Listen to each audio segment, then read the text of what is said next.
नमस्कार साथियों। Edu expert S के सर क्लासेस में आप सभी का स्वागत है। तो हम देख रहे थे स्वतंत्रता संघर्ष की शुरुआत, है ना। स्वतंत्रता संघर्ष की शुरुआत देखा था हमने। इसके प्रमुख कारण क्या क्या थे ये भी हमने देखा था। जो भी प्रमुख कारण थे हमारे, क्यों स्टार्ट हुआ था, ये सभी भी हमने देखा था। और जिन्होंने महत्वपूर्ण भूमिका निभाई, जितने भी दमनकारी नीतियाँ हुई, जितने भी एक्ट हुए, है ना, उन सब के कारण क्या हुआ, स्वतंत्रता संघर्ष और बढ़ गया। तो ये सभी हम देखे थे। लेकिन स्वतंत्रता संघर्ष सिर्फ ऐसे ही हो जाएगा क्या? कुछ तो चाहिए ना कि हम चार लोगों को बैठाकर अपना बात समझा सके, अपना बात सामने में रख सके। तो ये जो कुछ तो चाहिए, ये अब स्टार्ट होगा। अब कैसे स्टार्ट होगा? ये जो संगठन बना रहे हैं, अलग संगठन बना रहे हैं, सभा बना रहे हैं, कोई अलग पार्टी गठन कर रहे हैं, इन्हीं के माध्यम से अपना बात सामने में रखेंगे, है ना। तो ये जो अब महत्वपूर्ण आपका टॉपिक शुरू होने वाला है, ये अब से स्टार्ट होगा, ठीक है। कि कौन सा सभा बनाया, कब बनाया, कौन सा सोसाइटी बना, कौन सा पार्टी बना, कमेटी बना, तो ये सब अब हम देखेंगे, ठीक है। तो अब से इस क्लास में इतने, अब से जो भी क्लास आपके होते जाएंगे वो सारे इम्पोर्टेंट क्लासेस हैं। इन सभी क्लास में कौन सा संगठन सामने आया, कौन सा व्यक्तित्व सामने आया, क्या क्या कारनामा हुआ, किसने किसने क्या क्या प्रयास किया, ये सभी अब से स्टार्ट होगा, ठीक है। अब से आपका सबसे महत्वपूर्ण टॉपिक शुरू होने वाला है, इस कारण यहाँ से हम शुरू कर रहे हैं, है ना। आज जो हमारा सबसे महत्वपूर्ण टॉपिक रहेगा वो है आईएनसी। क्या है? आईएनसी, इंडियन नेशनल कांग्रेस, ठीक है, भारतीय राष्ट्रीय कांग्रेस। देखिए, आज भले ही कांग्रेस की स्थिति बहुत ज़्यादा अच्छी नहीं है ना, बहुत ज़्यादा अच्छी नहीं है, लेकिन उस समय सर्वश्रेष्ठ पार्टी कौन सी थी? कांग्रेस थी। उस समय सर्वश्रेष्ठ पार्टी थी कांग्रेस, और बहुत बड़ी पार्टी थी, बहुत बड़ा बल था ये, है ना। कि कोई भी कुछ भी हुआ उसमें यदि कांग्रेस का साइन होके चला गया कि इनको आप छोड़ दीजिए, हमारा रिस्क है, तो ये उस समय में मान्य था। अभी भले ही कांग्रेस की स्थिति कुछ बहुत ज़्यादा अच्छी नहीं है, लेकिन उस समय की सबसे बड़ी पार्टी क्या है? कांग्रेस थी, है ना। अपनी बात मनवाने के लिए या फिर भारतीयों के हित के बातों को अंग्रेज़ों के सामने रखने के लिए कोई ना कोई क्या चाहिए? प्लेटफॉर्म तो चाहिए ना, कोई माध्यम चाहिए जिसमें चार लोग खड़े होकर बोलें, तो सामने वाला सोचे कि हाँ, ये लोग बोल रहे हैं, कुछ तो बोल रहे हैं, इनको करना तो पड़ेगा, ये सोचना तो पड़ेगा। तो ये प्लेटफॉर्म कौन प्रोवाइड किया? प्लेटफॉर्म जो प्रोवाइड किया वो है कांग्रेस, ठीक है। अब ये जो कांग्रेस बना है, ये ऐसे ही बन जाएगा क्या? बिना कुछ किए धरे ऐसे ही बन जाएगा क्या? नहीं, कुछ तो कारण रहा होगा। बोलते हैं ना, कुछ तो वजह रही होगी, यूं ही कोई बेवफा नहीं होता। तो कुछ तो कारण रहा होगा ना, जिससे आईएनसी बना, कांग्रेस बना। तो कांग्रेस बनने के महत्वपूर्ण 3 कारण हैं। कौन कौन से हैं? महत्वपूर्ण 3 कारण हैं, तीनों को मैं आपको बताती हूँ इन डिटेल में। तो पहला हमारा क्या है? Vernacular press act. क्या है? Vernacular press act. अब ये क्या था? वर्नाक्युलर प्रेस एक्ट था कि आप अंग्रेज़ों के खिलाफ कुछ भी नहीं छाप सकते। आपको क्या छापना है? सिर्फ उनके बारे में अच्छा छापना है। अब ये कैसे हो गया? देखिए, यदि कोई भी गवर्नमेंट है, ठीक है, कोई भी गवर्नमेंट है, तो गवर्नमेंट बोलेगी क्या कि आप मेरे बारे में कुछ भी छाप दो, कुछ भी बुराई छापो, तभी मैं ठीक है। कोई भी नहीं बोलेगा, वो अपनी दृष्टि से ठीक थे, है ना। तो कि आप अपने पत्रिका में किस में छाप सकते हो? सभी भाषा में छाप सकते हो बाकायदा, ठीक है। लेकिन इंग्लिश में छापोगे तब उसमें कोई रोक टोक नहीं है, क्योंकि इंग्लिश का उन लोग को तो पता ही रहेगा कि हाँ, इसमें कुछ भी गलत नहीं लिखा है। लेकिन जो अदर लैंग्वेज है, जो रीजनल लैंग्वेज है, रीजनल लैंग्वेज कौन कौन से हैं? बंगाली हो गया, मराठी हो गया, उर्दू हो गया। तो इन सभी लैंग्वेज में जब छापते थे, अंग्रेज़ों को तुरंत पता नहीं चलता था कि इसमें हमारे बारे में बुराई छपा हुआ है, हमारी नीतियों के बारे में छपा हुआ है। इस पत्रिका के माध्यम से जनता को जागरूक किया जा रहा है, ये अंग्रेज़ों को तुरंत पता नहीं चलता था, है ना। जब पता चलता था तब तक बढ़ चुका रहता था। तो अंग्रेज़ों ने एक एक्ट लाया। क्या एक्ट था वो? Vernacular press act. तो इस एक्ट के तहत आप कोई भी शासन के खिलाफ कोई भी गलत बात नहीं लिख सकते आप, ठीक है। और ये लोग जो छापते थे, जो भी निंदा करते थे अंग्रेजी शासन का या फिर उनकी नीतियों का, तो इसका दमन कौन करता था? इसका दमन करते थे जो लोकल मजिस्ट्रेट रहते थे। लोकल मजिस्ट्रेट के पास ये पावर था कि यदि कोई भी दमनकारी नीतियों का उल्लेख है किसमें, पत्र पत्रिका में, ठीक है, प्रेस में, तो उसका बैन कौन कर सकता है? जो लोकल मजिस्ट्रेट है। तो ये था हमारा क्या, पहला कारण था ये। लेकिन अब आता है दूसरा कारण। दूसरा क्या है? शस्त्र अधिनियम, आर्म्स एक्ट। अब शस्त्र अधिनियम क्या है? देखिए, उस समय में अभी भी यदि आपको क्या चाहिए, गन चाहिए। गन चाहिए तो आप ऐसे ही गन रख सकते हो क्या? नहीं, पहले तो आपको गन के लिए जो भी पैसा लगेगा वो आपको देना होगा, लाइसेंस बनवाना होगा। आप लाइसेंस रखोगे तब जाकर आप गन रख पाओगे, है ना। तो ये जो शस्त्र अधिनियम था ये उस समय में भी था। उस समय में भी था मतलब उस समय में क्या रखते थे लोग? जो क्षत्रिय हैं वो तलवार रख रहे हैं, है ना, कोई गन रख रहा है, कोई कुछ और अस्त्र शस्त्र रख रहा है। तो उस समय में लाया शस्त्र अधिनियम कि यदि आपके पास लाइसेंस होगा तभी जाकर आप शस्त्र रख पाओगे। शस्त्र में कोई भी बंदूक हो गया, गन हो गया आपका, तलवार हो गया। तो जो क्षत्रिय लोग थे उन लोग का नाराज़गी आया सामने में कि ये तो हम लोग का काम ही है, हज़ारों साल से हम लोग अस्त्र शस्त्र रख रहे हैं, हमारा धर्म है ये, है ना। लेकिन आप इसके लिए भी अब बोलोगे कि लाइसेंस चाहिए, तो ये तो गलत है। लेकिन अंग्रेजी शासन कहीं ना कहीं अपने साइड से सही थी। अभी देखिए मोदी गवर्नमेंट है, मोदी गवर्नमेंट बोलेगी क्या कि आप लोग बंदूक पकड़ के बिल्कुल चलो? नहीं ना। अभी भी ऐसा है कि आपके पास क्या होना चाहिए, ये लाइसेंस होना चाहिए। अदरवाइज आप किसी दूसरे भी चीज़ से, चाकू छुरा से किसी को मार रहे हो, कार्यवाही तो हो गई ना। और कोई किसी को मारेगा कब? जब किसी के हाथ में पावर हो, जब किसी के हाथ में कोई अस्त्र शस्त्र हो, स्किल हो, ठीक है। तो इस कारण क्या रखे, शस्त्र अधिनियम, ताकि कोई किसी को ऐसे आके मार ना सके। तो अब विद्रोहियों को और हो गया कि अब तो अस्त्र शस्त्र भी रखने नहीं दे रहे हैं। तो इसके लिए इन लोग अपना बात रखने के लिए एक दूसरा माध्यम ढूंढे, और वो माध्यम कौन सा है? कांग्रेस। अब आता है हमारा तीसरा कारण। तो तीसरा कारण क्या है? तीसरा है इल्बर्ट बिल विवाद। इल्बर्ट बिल विवाद अभी आया कब था? ये था 1883 में, बाद में अमेंड होके 1884 में हुआ ये, है ना। तो इल्बर्ट बिल विवाद क्या था? उस समय जो भी गवर्नर थे कौन थे? वो रिपन थे, ठीक है, रिपन। और उनके लॉयर मान लीजिए, लॉ डिपार्टमेंट में कौन थे हेड? इल्बर्ट थे। तो इन्होंने एक बिल बनाया। बिल में क्या था? बिल में था कि कोई भी हिंदू जज, हिंदू मजिस्ट्रेट अंग्रेज़ों की भी सुनवाई कर सकता है, अंग्रेज़ों का भी न्याय कर सकता है। पहले कैसा था? जो हिंदू हिंदू विद्रोही रहेंगे, हिंदू गुनहगार रहेंगे, उनका सुनवाई कौन कौन करेगा? जज। हिंदू मतलब कि हिंदू मुस्लिम वाले हिंदू नहीं, जो क्या बोलते हैं कि हिंदुस्तानियों का सुनवाई कौन कौन कर सकता है? हिंदुस्तानी जज भी कर सकते हैं और यूरोपियन जज भी कर सकते हैं। लेकिन ब्रिटिशर्स का, यूरोपियन का सुनवाई कौन करेगा? हिंदुस्तानी जज नहीं कर सकते, सिर्फ कौन करेगा? यूरोपियन जज करेंगे। ये था उस समय का न्यायालय में, ठीक है। तो इसमें क्या हुआ इल्बर्ट बिल विवाद में? इल्बर्ट बिल विवाद में ये आया कि कोई भी यूरोपियन रहेंगे, उसका भी सुनवाई कौन कौन करेगा?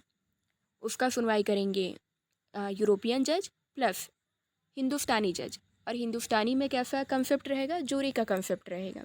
जूरी मतलब 5 सदस्य रहेंगे, जिसमें से 3 रहेंगे यूरोपियन मजिस्ट्रेट और 2 रहेंगे हिंदुस्तानी मजिस्ट्रेट, ठीक है, ये था।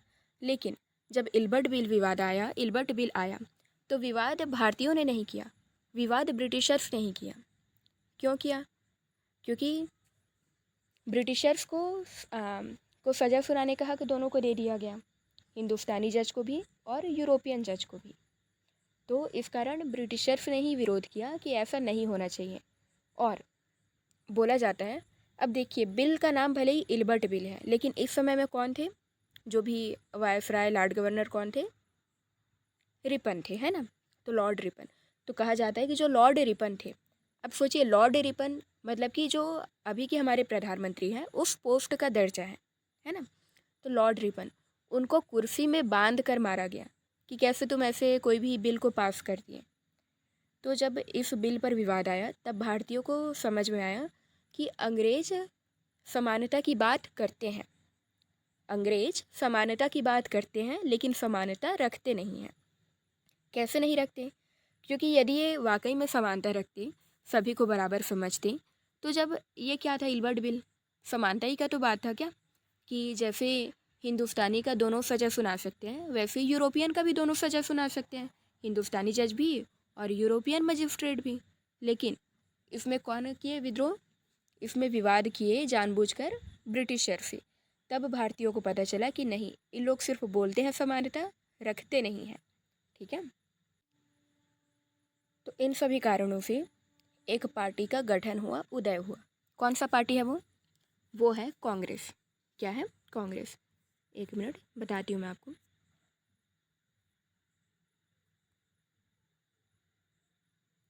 तो वो है कांग्रेस। ठीक है। क्या क्या कारण था? आर्म्स एक्ट था, रिपन रिपन इल्बर्ट बिल विवाद था, शस्त्र अधिनियम था, है ना। तो इसके कारण कौन से किसका गठन हुआ? कांग्रेस का, आईएनसी का, इंडियन नेशनल कांग्रेस, है ना। कब हुआ गठन? 1885 में। कब हुआ? 1885। बोलोगे मैडम ये 85 भी इम्पॉर्टेंट है क्या? जी हाँ, बिल्कुल इम्पॉर्टेंट है, कई बार पूछा गया है। तो 1885 में गठन हुआ किसका? कांग्रेस का। तो कांग्रेस का गठन हुआ। और जैसे कि अभी किसका कार्यकाल चल रहा है? अभी प्रधानमंत्री नरेंद्र मोदी जी का कार्यकाल चल रहा है ना। तो उस समय में जो प्रधानमंत्री के दर्जे के थे, कौन थे? लॉर्ड डफरिंग। कौन थे? लॉर्ड डफरिंग। तो इनके कार्यकाल में हुआ किसकी गठन? कांग्रेस का गठन। कब हुआ? 1885 में। और ये जो डफरिन है ये कई बार पूछा गया है। ठीक है। जो डफरिन नाम आपको दिख रहा है, कई बार पूछा गया है कि किसके कार्यकाल में कांग्रेस का गठन हुआ। तो किसके कार्यकाल में हुआ? डफरिन के कार्यकाल में। अब बोलोगे मैडम डफरिन कैसे याद रखें? देखिए, अभी आप कांग्रेस देख रहे होंगे, कांग्रेस में कई सारे नेता देखे होंगे, कोई आपको लगता होगा थोड़ा डफर टाइप का, तो वैसे आप याद रख लेना, डफर से डफरिन याद रख लेना आप, कि कांग्रेस का गठन किसके कार्यकाल में हुआ? डफरिन के कार्यकाल में। ठीक है। और तो यहाँ तक तो हो गया हमारा कि कब बना? 85 में। किसके कार्यकाल में? डफरिन के कार्यकाल में। दोनों बहुत इंपॉर्टेंट है, एज इट इज़, जैसा का ऐसा ही, ये कई बार पूछा गया है। तो अब बन गया कांग्रेस। अब दो थ्योरी सामने आता है। क्या? दो थ्योरी सामने आता है। अब ये थ्योरी क्या है बताती हूँ आपको। ये आता है दो थ्योरी आपके सामने में। पहला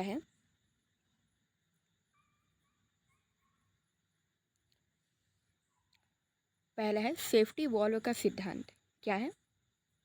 सेफ्टी वॉल्व का सिद्धांत। तो पहला है सेफ्टी वॉल्व का सिद्धांत। क्या है? सेफ्टी वॉल्व का सिद्धांत। और दूसरा है नेशनलिज्म थ्योरी। तो पहला थ्योरी आपका सेफ्टी वॉल्व का सिद्धांत और दूसरा है नेशनलिज्म थ्योरी। सेफ्टी वॉल्व का सिद्धांत क्या कहता है? इसके प्रतिपादक हैं लाला लाजपत राय। कौन है? लाला लाजपत राय। और ये कहता है, तो आप एक बार एज्यूम कीजिए कि जैसे कि कोई मंत्री है, ठीक है, कोई भी मंत्री है, अभी के आप हमारे किसी भी मंत्री को ले लीजिए, तो आप उनके पास गए कुछ मांग लेकर। ठीक है। कितना मांग लेकर गए आप? 10 मांग लेकर गए। कितना? 10 मांग लेकर के गए। उस मंत्री को मानना नहीं है एक भी मांग आपका, नहीं मानना है उसका, लेकिन उसके पास दो रास्ता है मना करने का। पहला कैसा? पहला कि वो सीधा मना कर दे कि नहीं नहीं चलो हटो जाओ यहाँ से, कुछ नहीं होगा, सुनवाई कुछ नहीं होगा आप लोगों का, कोई वैकेंसी वगैरह नहीं निकलेगा। ये क्या है? पहला तरीका, कि वो सीधा मना कर दे, नहीं कोई वैकेंसी नहीं निकलने वाला, जाओ तुम लोग निकलो यहाँ से। यह पहला तरीका। और दूसरा क्या है? कि वो शांति से बैठे पूछें कि अच्छा हाँ बताइए आपका क्या प्रॉब्लम है, दूसरे वाले को पूछे आपका क्या प्रॉब्लम है, सभी का सुने बारी बारी से, और उसके बाद में आश्वासन दे कि अच्छा ये बात है, वैकेंसी नहीं आ रहा है, ठीक है, पिछले सरकार ने भी थोड़ा डिले किया हुआ है, इस कारण ऐसा हो रहा है, मैं बात करता हूँ, आगे लेके जाता हूँ आपकी बात को, और करते हैं हम इस पर बात, बताता हूँ मैं आपको आगे। ये दूसरा तरीका है, हालांकि उसको मानना नहीं है आपका बात, है ना, लेकिन ये उसका दूसरा तरीका है। पहला क्या था, सीधा मना कर दिया। दूसरा में क्या, आश्वासन दिया कि ठीक है मैं बात रखता हूँ सामने में। तो दूसरे तरीके में अब वो आश्वासन दिया तो आपके मन में रहेगा ना कि अच्छा हाँ मंत्री जी अच्छे से सुने बात को, ध्यान से सुने, प्यार से बात किए हैं, कुछ तो करेंगे, है ना, कुछ तो करेंगे, ये रहेगा आपके मन में। और पहला तरीका, पहला क्या था, सीधा मना कर दिए, तो ऐसे में गुस्सा आएगा आपको, कहीं मिले तो मारपीट भी हो जाएगा, है ना, कहीं इस टाइप का भी होता है कि अगर मंत्री लोग एक्चुअल में इस टाइप का करते हैं कुछ ज़्यादा, तो कई लोग मिलकर ही ऐसी हाथ साफ कर देते हैं, है ना। तो अब ये क्या हुआ, सेफ्टी वॉल्व का सिद्धांत कैसे हुआ, तो लाला लाजपत राय क्या बोले, सेफ्टी वॉल्व का सिद्धांत दिए, क्या बोले ये कि ये जो है गुस्सा को सामने में रखने के लिए, गुस्सा यहाँ थूकने के लिए है, इस गुस्से को आपको लेके जाके अंग्रेज़ों के साथ में मारना पीटना नहीं है ना। अब गुस्सा थूकना कैसे, कि यहाँ चलो ठीक है, आपको क्या प्रॉब्लम है, आपको क्या प्रॉब्लम है सभी, और ऐसा नहीं है ना कि आप पर्सनल हित पे बात करोगे, पर्सनल हित पे बात नहीं करना आपको, राष्ट्रीय भावना पे ही बात करना है, राष्ट्रीय हित पे ही बात करना है।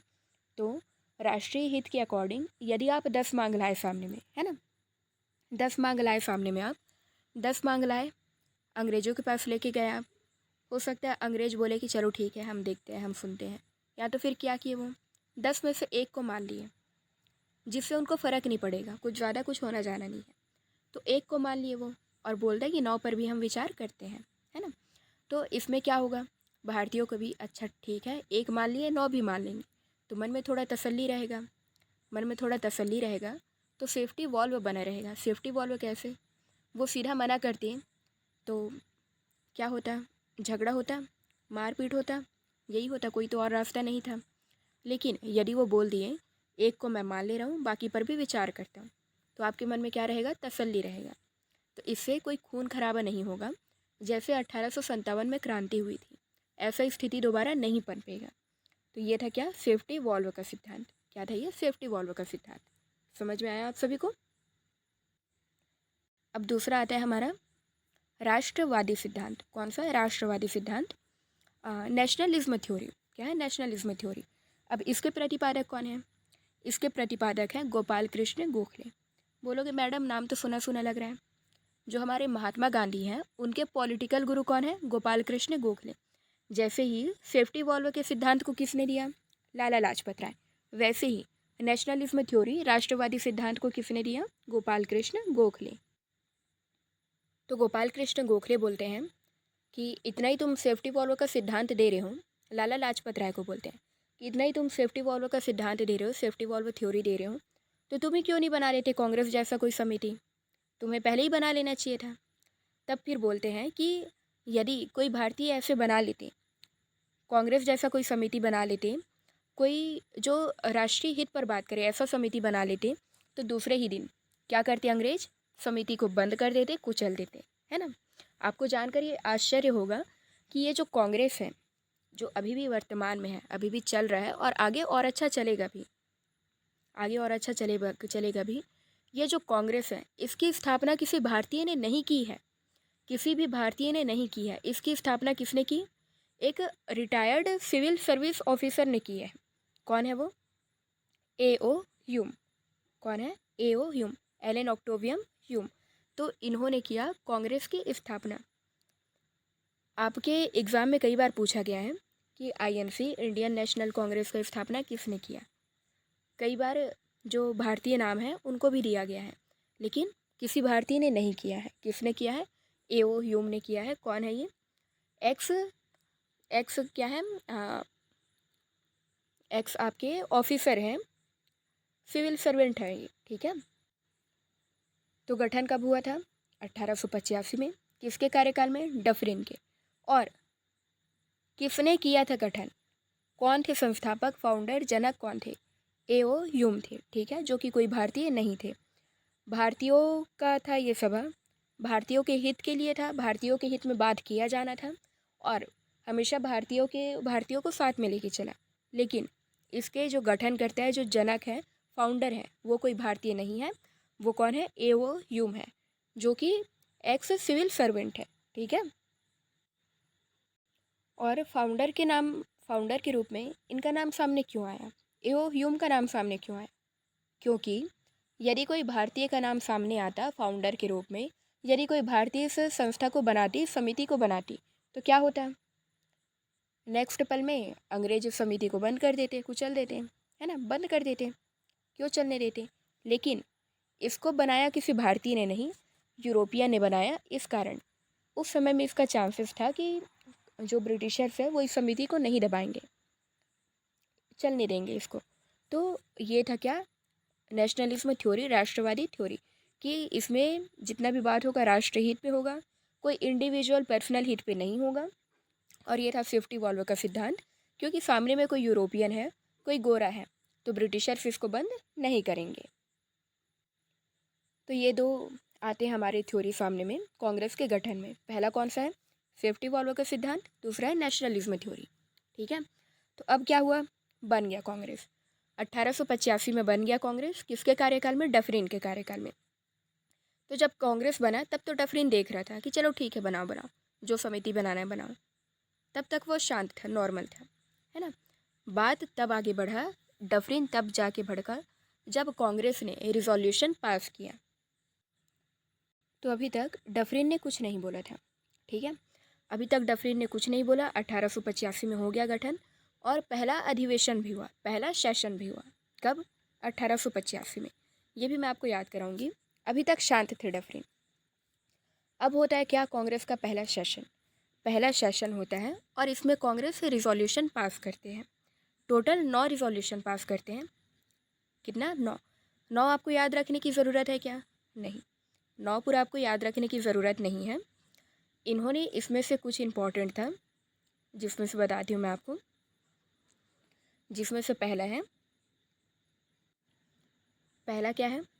ICS का एग्ज़ाम, जो इंडियन सिविल सर्विस का एग्ज़ाम है, वो उस समय में होता था लंदन में। कहाँ? लंदन में। एग्ज़ाम इंडिया के लिए है, लेकिन वो होगा लंदन में। आपको एग्ज़ाम देने के लिए कहाँ जाना पड़ेगा? लंदन। तो भारतीयों का सहभागिता तो और कम हो गया, और इन लोग जानबूझकर वहाँ रखे थे ताकि भारतीयों की सहभागिता कम रहे इसमें। तो कांग्रेस ने पहला रिजोल्यूशन ये रखा कि जो ICS का एग्ज़ाम है, उसका एग्ज़ाम दोनों जगह होना चाहिए, लंदन में भी होना चाहिए, लेकिन इंडिया में भी होना चाहिए। इंडिया में भी होना चाहिए ताकि लोगों को एग्ज़ाम देने में सुविधा हो। अब देखिए, अभी आप कोई भी एग्ज़ाम दोगे, फॉर्म डालोगे, आपको अपने बगल वाले ज़िले में भी दे देगा, 20-25 किलोमीटर में दे देगा। आप हड़बड़ा जाओगे कि नहीं यार बहुत दूर हो गया, ये हो गया, है ना। तो अब आपको ICS का एग्ज़ाम निकालना है, उस समय की बात है ये। और आपको अपने जगह पे भी नहीं देने मिल रहा है ना एग्ज़ाम, आपको सीधा देना है लंदन। तो पहले तो बजट का ही इतना दिक्कत कि आप तैयारी करो और वो भी निकलेगा नहीं निकलेगा कोई कंफर्म नहीं है। उसमें भी आपको कहाँ जाना है? लंदन। नहीं निकला तब तो और दिक्कत है। तो इस कारण क्या हुआ? भारतीयों का सहभागिता कम हो चुका था। तो कांग्रेस ने पहला रिजोल्यूशन ये रखा कि जो ICS का एग्ज़ाम है, ये भारत में भी होना चाहिए। अब आता है दूसरा। तो दूसरा रिजोल्यूशन क्या था? नीति। क्या था? नीति। दूसरा था नीति। अब नीति कैसे? उस समय जितने भी लीडर थे, उन लोग कुछ भी अपना बात सामने में रखना चाह रहे हैं, कुछ भी बात रख रहे हैं सामने में, क्या कर रहे हो आप? तुरंत बंद कर दे रहे हो। कोई भी दमनकारी नीति लगा के अंदर लेके चले जा रहे हो। कोई भी लीडर सामने उभर के आ रहा है, कोई भी वो अपना बात सामने में रख रहा है, ठीक है, विद्रोह का थोड़ा माहौल आ रहा है, तो आप क्या कर रहे हो? कुछ भी लगा दिए नीति और अरेस्ट करके ले जा रहे हो। ये जितनी भी दमनकारी नीतियाँ हैं, ये बंद करना होगा। क्या है? दमनकारी नीतियाँ नहीं चलेंगी। अब आता है तीसरा। तीसरा क्या है? मिलिट्री। क्या है? मिलिट्री। अब मिलिट्री कैसे है? उस समय जो सेना था, यूरोपियन सेना था, ब्रिटिशर्स का सेना था, उस सेना पर जो भी खर्चा होगा वो खर्चा किससे कटेगा? भारतीय बजट से कटेगा, भारतीय पैसे से कटेगा। अब ऐसा क्यों? देखिए, उस समय में था कि जितने भी ब्रिटिशर्स सैनिक होंगे उन सभी का सैलरी जाएगा भारत से, सभी का सैलरी जाएगा भारत से। अब ब्रिटिशर्स लोग क्या कर रहे हैं? दूसरे ऊपर आक्रमण कर रहे हैं, अपना फैला रहे हैं, साम्राज्य फैला रहे हैं अपना, ठीक है, अपना साम्राज्य फैला रहे हैं। कभी जर्मनी के पास आक्रमण कर रहे हैं, फ्रांस पे के पास में आक्रमण कर रहे हैं, और इसका एक्सपेंडिचर कहाँ से जा रहा है? यहाँ से। तो कांग्रेस ने कहा कि सेना आपकी, आप लड़ रहे हो अपने लिए, आपको अपना सल्तनत फैलाना है, लेकिन जितना खर्चा हो रहा है वो कहाँ पे हो रहा है? भारतीयों का हो रहा है। पैसा लग रहा है भारतीयों का, लोग मर रहे हैं भारतीय, है ना। भारतीय सेना भी, भारतीय सेना को भी उन्होंने रखा था, तो लोग कहाँ के मर रहे हैं? भारत के। लेकिन भारत के लिए कुछ होना जाना है नहीं, तो मिलिट्री एक्सपेंडिचर आप कम कीजिए। तो ये था इन लोग का 3 नीति। 3 कौन कौन सा था? ICS का जो एग्ज़ाम हो रहा है लंदन में, वो भारत में भी होना चाहिए। कोई भी दमनकारी नीति आप ला दे रहे हो भारतीय राजनेता के लिए, वो बंद करो, और मिलिट्री एक्सपेंडिचर कम करो। तो ये जब इन लोगों ने रिजोल्यूशन पास किया, तब डफरिन का माथा ठनका। क्यों? अभी तक वो सोच रहा था कि चलो ठीक है, बनाने दो, क्या ही कर लेंगे लोग। लेकिन जैसे ही लोगों ने पहला अधिवेशन किया, फर्स्ट सेशन हुआ, रिजोल्यूशन पास किए 9, जिसमें से 3 जो प्रमुख है वो मैंने आपको बताया, तब फिर डफरिन बोलता है कि नहीं नहीं, बंद करो, ये जो कांग्रेस है बंद करो ये सब। और क्या क्या कहा डफरिन ने? Microscopic minority. क्या कहा? माइक्रोस्कोपिक माइनॉरिटी, सूक्ष्म अल्पसंख्यक। डफरिन ने कहा कि तुम लोग 50-75 लोग आए हो पूरे भारत से, ठीक है, 50-75 लोग आए हो, तो तुम 50-75 ही पूरे भारत का नेतृत्व कर लोगे क्या? तुम लोगों का बात ही, तुम लोगों का आवाज़ ही पूरे भारत का आवाज़ है क्या? नहीं, ऐसा नहीं हो सकता। तो इन्होंने क्या कहा? माइक्रोस्कोपिक माइनॉरिटी, ठीक है, डफरिन ने। सवाल पूछा जाता है कि कांग्रेस को सूक्ष्म अल्पसंख्यक, माइक्रोस्कोपिक माइनॉरिटी किसने बोला? तो किसने बोला? डफरिन ने बोला, ठीक है, याद रहेगा आप सभी को।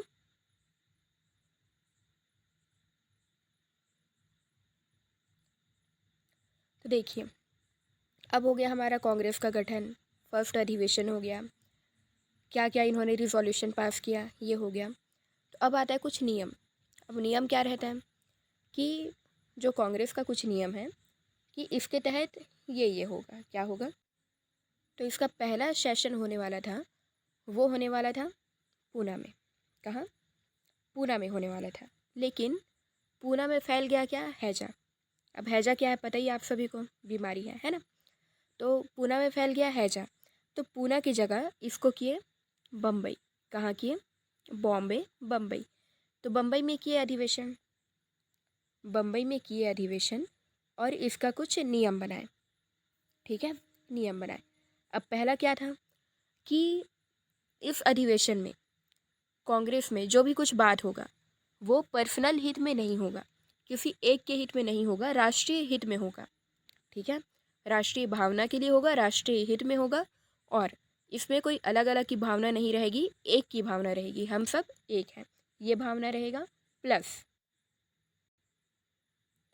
तो ये था क्या हमारा पहला।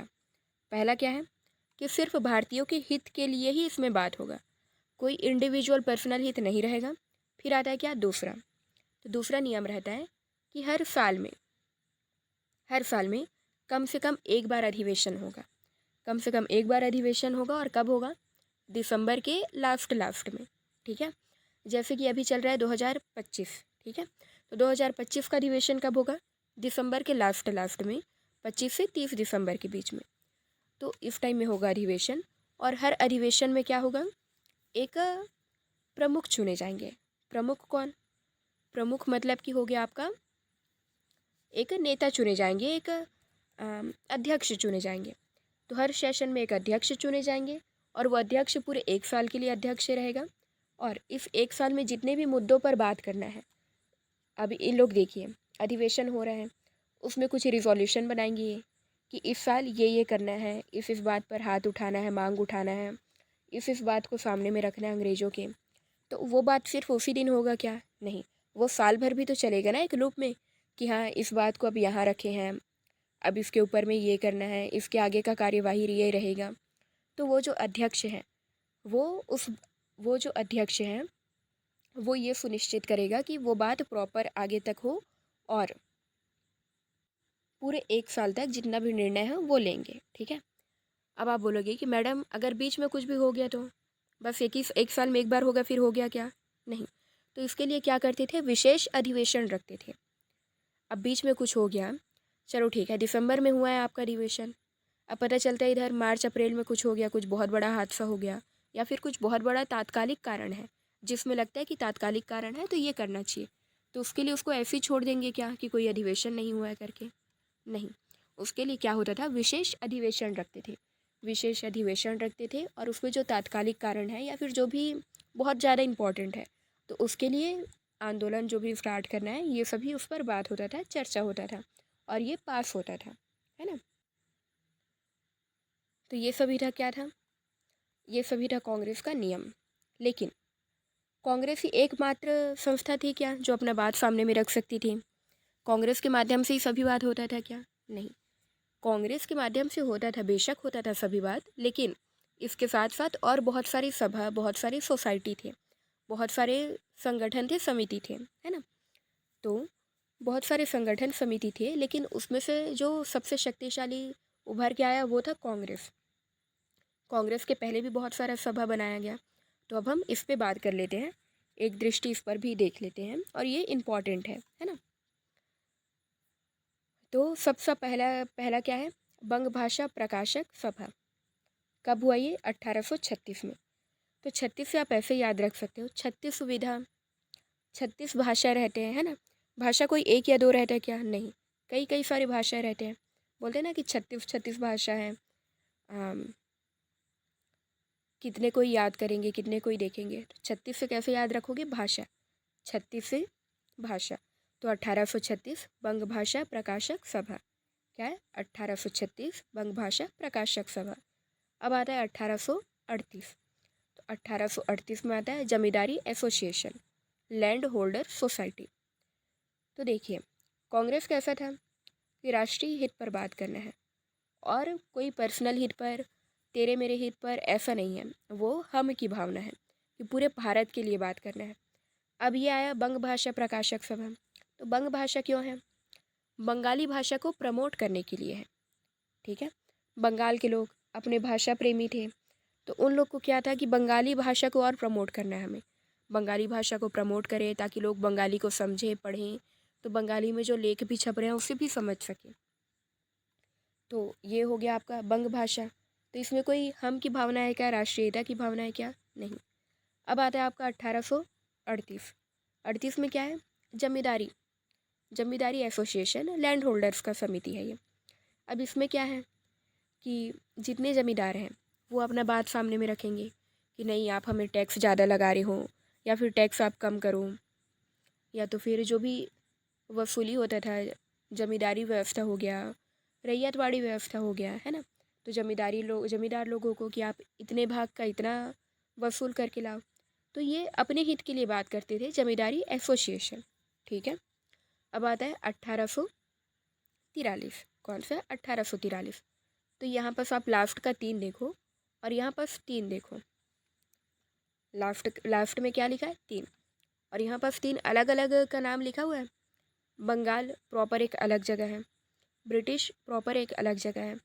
हालांकि इंडिया में आता है बंगाल, लेकिन 3 जगह हुए कि नहीं? 3 जगह हुए। तो ये 3 से याद रखना आप, 3 कैसे? 43 के लास्ट में है 3 और 3 से ये 3 अलग अलग नाम है, बंगाल ब्रिटिश इंडिया सोसाइटी। ठीक है। तो 1843 में क्या है? Bengal British India society. अब 1851, क्या है? 1851। ये थोड़ा टाइपिंग मिस्टेक है। तो ये किसका किसका है? 1838 और 1843 दोनों को मिलाकर बना ब्रिटिश इंडिया एसोसिएशन। किसको किसको? 1838 जमींदारी एसोसिएशन, 1843 बंगाल ब्रिटिश इंडिया, इन तीनों को मिलाकर बना 1851 में ब्रिटिश इंडिया एसोसिएशन। ठीक है। अब आता है 1866। में आता है ईस्ट इंडिया एसोसिएशन। अब ये इम्पॉर्टेंट है क्या? बिल्कुल इम्पॉर्टेंट है। क्यों? बनाने वाले के नाम से भी इम्पॉर्टेंट है।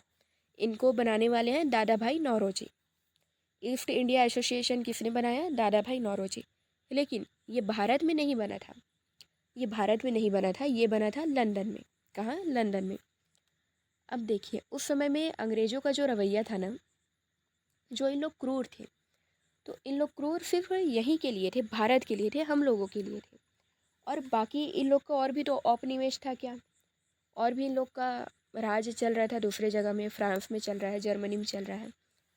तो इन लोग जितना क्रूर हमारे लिए थे उतना बाकियों के लिए नहीं थे। बाकियों के लिए इन लोग समता वाला भाव रखते थे।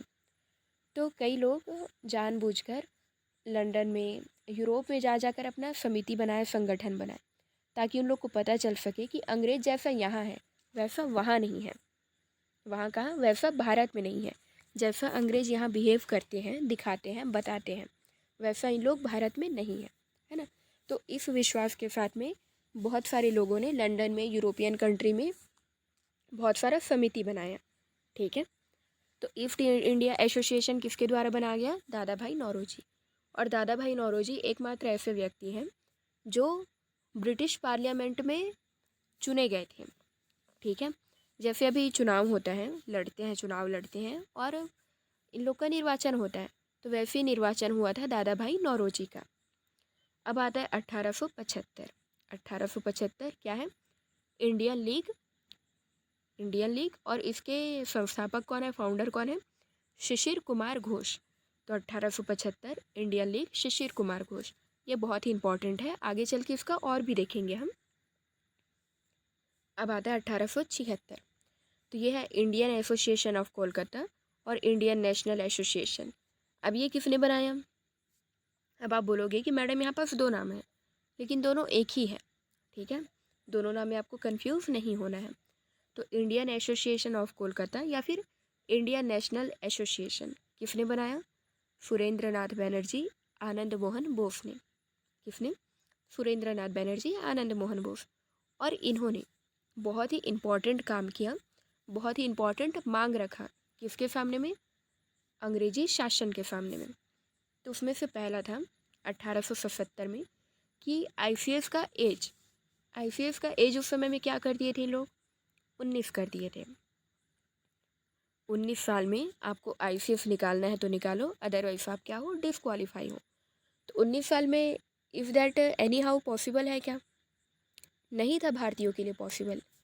कैसे नहीं था? यहाँ 12वीं पढ़ते तक ही 17-18 साल हो जा रहा है। मिनिमम 1 साल आपको प्रिपरेशन के लिए चाहिए। अब उस 1 साल में भी आपका एज 19 हो गया तो आप तो बिना अटेम्प्ट के डिसक्वालीफाई हो गए, है ना। तो इस कारण आईसीएस के एज का विरोध किया गया। और एज इन लोग 19 क्यों रखे थे? ताकि भारतीयों की जो सहभागिता है वो कम हो। किसमें? इंडियन सिविल सर्विस में, है ना। अब आता है आर्म्स एक्ट और वर्नाकुलर प्रेस एक्ट। तो इसका भी विरोध किए। आर्म्स एक्ट और ये तो पढ़े ही हम अभी। अब विरोध क्यों किए? यदि प्रेस में कोई छाप ही नहीं पाएंगे स्वतंत्रता से तो भारतीयों को पता कैसे चलेगा कि उनके साथ में कौन कौन सी दमनकारी नीतियाँ हो रही हैं, है ना। और ये आपका इम्पोर्टेंट पॉइंट है। ब्रिटिश इंडियन एसोसिएशन के प्रथम अध्यक्ष कौन है? राधाकांत देव। कौन है? राधाकांत देव। ठीक है, तो इतना समझ में आया आप सभी को? ठीक है। अब इतना जो अभी हुआ था, हमने अभी जो देखा, साथ हमने देखा कमेटी, समिति, आप जो भी बोलो, सभा। तो ये कहाँ का था? ये था बंगाल का। ये था बंगाल का। अब हम देखेंगे बम्बई का। बम्बई, बॉम्बे, मुंबई, जो भी आप बोल लो। अब हम कहाँ का देखेंगे? बम्बई का। ठीक है, तो 1867 तो सबसे पहले हुआ पूना सार्वजनिक सभा। किसका? पूना सार्वजनिक सभा। तो ये हुआ था राणा डे के द्वारा। अब ये राणा डे कौन है? गोविंद राणा डे।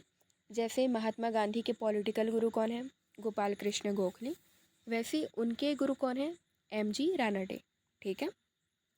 1885 में हुआ बॉम्बे प्रेसिडेंसी एसोसिएशन। अब ये किसके द्वारा हुआ था? इसमें 3 नाम सामने आता है। बॉम्बे प्रेसिडेंसी एसोसिएशन, इसको आपको ऐसे याद रखना है, BTF। क्या है? BTF। BTF देखते हैं ना हम, जैसे बिहाइंड द सीन, वैसे ही आपको याद रखना है BTF। क्या है? BTF। तो बी से है बदरुद्दीन तैयब जी, टी से है तेलंग, KT तेलंग, F से है फिरोज शाह मेहता। तो बी से बदरुद्दीन तैयब जी, टी से तेलंग, F से फिरोज शाह मेहता। अब आता है हमारा मद्रास। तो मद्रास में मद्रास महाजन सभा कब की बात है? 1884 की। तो मद्रास मद्रास आ रहे हैं स्पेलिंग में, यदि आप लास्ट तीन वर्ड को अलग करते हो, RAS। तो आर से आपका राघवाचार्य, कौन है? आर से है राघवाचार्य, ए से है आनंद चार्लू, और एफ से है सुब्रमण्यम अय्यर। तो मद्रास महाजन सभा के संस्थापक कौन कौन है? राघवाचार्य, आनंद चार्लू, सुब्रमण्यम अय्यर। फिर है INC 1885 में देखेंगे हम इसे। 1883 में एक और बनता है, वो है इंडियन नेशन कॉन्फ्रेंस। कौन सा है? Indian nation conference. ठीक है। तो इसमें सुरेंद्र नाथ बनर्जी, आनंद मोहन बोस ने भाग लिया। और 1884 में इंडियन नेशन यूनियन की स्थापना हुई। अब हमारा जो मोस्ट फेवरेट क्या था? कांग्रेस। किसके कार्यकाल में? डफरिन के कार्यकाल में हुआ। संस्थापक कौन है? A.O. ह्यूम। और किसकी स्थापना हुई? इंडियन नेशन कांग्रेस, INC, भारतीय राष्ट्रीय कांग्रेस, 1885 में। तो अभी तक जितना देखें उसे हम एक बार रिवीजन कर लेते हैं। इसके बाद में जब मैं आपको कांग्रेस पढ़ाना शुरू करूँगी, एक एक बार में आपको पूरा एक एक जो अधिवेशन है ना, वो प्रॉपर याद होते जाएगा। बहुत मज़ा आएगा आपको। ठीक है। तो पहले देख लेते हैं बंगाल। 36 भाषा रहते हैं। कितने? 36 भाषा।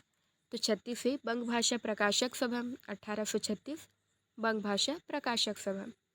1838 जमींदारी एसोसिएशन, लैंड होल्डर्स। ठीक है। 43 British India, Bengal British India. तो लास्ट में 3 है, और यहाँ 3 जगह है। कौन कौन सा? Bengal British India. अब है 1851, तो ये जमींदारी और बंगाल ब्रिटिश इंडिया को मिलाकर बनाया गया ब्रिटिश इंडियन एसोसिएशन। ठीक है। 1866 ईस्ट इंडिया एसोसिएशन किसने बनाया? दादा भाई नौरोजी ने, लंदन में। 75 में है इंडियन लीग, इसको बनाया शिशिर कुमार घोष ने। और आता है 76 में इंडियन एसोसिएशन ऑफ कोलकाता, या फिर इसी का नाम है इंडियन नेशनल एसोसिएशन। इसे किसने बनाया? सुरेंद्र नाथ बनर्जी और आनंद मोहन बोस ने। तो इसमें इन्होंने विरोध किया। किसका विरोध किया? 1877 में ICS का जो एज कम कर दिए थे, इसका विरोध किया। आर्म्स एक्ट का विरोध किया और वर्नाक्युलर प्रेस एक्ट का विरोध किया। ब्रिटिश इंडियन एसोसिएशन के प्रथम अध्यक्ष कौन थे? राधाकांत देव। ठीक है। तो ये था हमारा बंगाल में। अब देख लेते हैं कहाँ? बम्बई में। कहाँ देख लेते हैं? बम्बई में। ठीक है। तो 1867 में पूना सार्वजनिक सभा बनाया। ठीक है। पूना सार्वजनिक सभा किसके द्वारा? महादेव गोविंद रानाडे के द्वारा। और 1885 में बॉम्बे प्रेसिडेंसी का स्थापना हुआ। अब इसमें कौन कौन है? BTF। ब से बॉम्बे, ब से बी से याद रखोगे आप। तो BTF बदरुद्दीन तैयब जी, KT तेलंग, फिरोज शाह मेहता। अब आता है हमारा मद्रास। तो मद्रास में महाजन सभा। तो मद्रास का लास्ट का 3 वर्ड आप अलग कर लीजिए, राघवाचार्य, आनंद चार्लू, सुब्रमण्यम अय्यर। 1883 में इंडियन नेशन कॉन्फ्रेंस, और इसमें सुरेंद्र नाथ बनर्जी और आनंद मोहन बोस ने भाग लिया। ठीक है। 84 में इंडियन नेशन यूनियन की स्थापना हुई। और 85 में किसके कार्यकाल में? डफरिन के कार्यकाल में इंडियन नेशनल कांग्रेस की स्थापना हुई। और स्थापनाकर्ता कौन है? फाउंडर कौन है? A.O. Hume, Allan Octavian Hume. ठीक है। तो यहाँ तक तो हो गया। अब हम क्या पढ़ेंगे? कांग्रेस का अधिवेशन पढ़ेंगे पूरा। तो इसे अब हम नेक्स्ट क्लास में देखेंगे, और नेक्स्ट क्लास में एक एक अधिवेशन का मैं आपको पूरा याद करवाते जाऊंगी। अधिवेशन कहाँ हुआ, कौन से सन में हुआ, अध्यक्ष कौन थे, विशेष क्या था। ठीक है। तो इतने को आप रिवीजन करके रखिए। मिलते हैं नेक्स्ट क्लास में, तब तक के लिए आप हमारे साथ बने रहिए। धन्यवाद।